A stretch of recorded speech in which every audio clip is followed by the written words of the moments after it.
نبدأ بالطشة بتاعتنا عشان الطعم يطلع على اصول ونقول بسم الله. وبما ان احنا في الشتاء، بقى الشتاء يعني الاكلات الحلوة دي، الاكل اللي يدفي، وحلة العدس دي احلى حاجة للدفا. فيلا بينا نبدأ وصفتنا النهاردة. هنعمل مع بعض حلة عدس سخنة تدفي القلب قبل البطن، بمكونات بسيطة وطعم حكاية. لو اول مرة تشوفيني، انا منور ودي قناتي. يلا نبدأ وصفتنا ونقول بسم الله. معايا 1/4 كيلو عدس مغسول كويس، العدس الاصفر ما يتنقعش. غسلته وحطيته على النار ونزلت عليه بلتر مية على طول، وبعد كده هنزل بلتر تاني مية برضو. المية مش كتيرة ولا حاجة، لان انا لسه هحط حاجات تاني على العدس.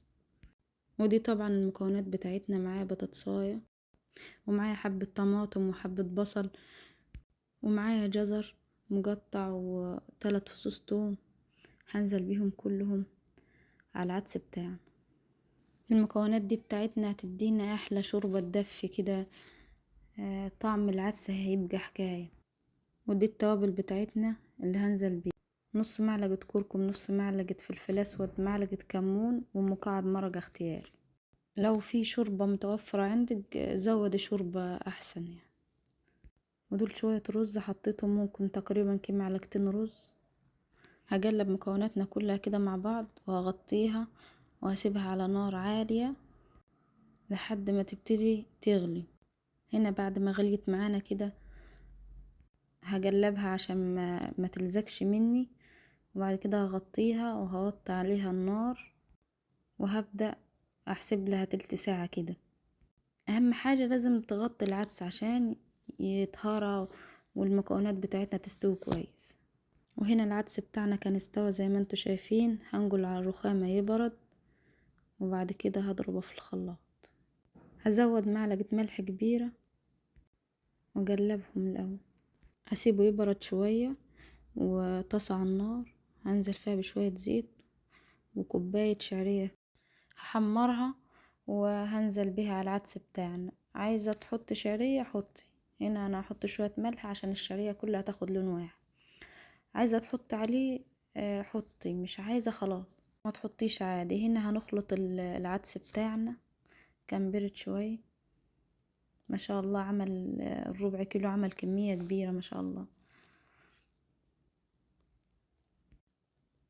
وشايفين ما شاء الله اللون بتاعه والقوام، الله اكبر. دي طريقتي في العدس، جربوه وقولوا رأيكم يعني. هنا انا بخلط الشوية التانيين كده. انا خلصت الكمية كلها، نزلت عليهم بنفس الحلة برضو. هرفع الحلة تاني بتاعتنا على النار، وهنزل عليها بالشعرية بتاعتنا اللي احنا حمرناها، وهشغل عليها النار عشان الشعرية تستوي شوية عقبال ما اعمل الطشة بتاعتنا. في الطاسة بتاعتنا بعينها برضو هنزل كمية الشعرية منها كلها، واحط فيها معلقتين زيت، واحط معلقة توم. اي مادة دهنية متوفرة حطي، سمن بلدي، سمن نباتي، المتوفر عندك حطيه. وهنقلب التومة بتاعتنا كده لحد ما تتشوح وتاخد اللون بتاعنا الذهبي الجميل. وهنا بقى عقبال ما التومة بتاعتنا تتحمر، هقول لكم على حاجة كده تقولوها لو الاكل قليل مثلا وحسيت ان هو قليل. تقرا عليه الدعاء ده تقولي ان هذا لرزقنا ما له من نفاذ، يا رب بارك. ودايما واحنا في المطبخ نحاول نذكر الله، نصلي على النبي، كله دوا طبعا في ميزان حسناتنا طبعا. وربنا يصلح ما بين ايدينا ان شاء الله. هنا بعد ما التومة اتحمرت بتاعتنا هننزل عليها بالعدس بتاعنا. ما شاء الله، اللهم صل على النبي.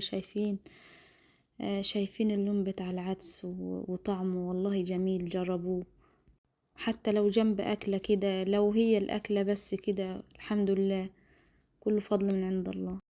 يا رب يا حبايبي أكون أفدتكم إن شاء الله، ويكون الفيديو خفيف عليكم وما تملوش يعني كده ولا تزهقوا. ولو عجبكم الفيديو ما تنسوش اللايك والاشتراك عشان يوصلكم كل جديد، والصلاة على النبي في التعليقات، والسلام ختام.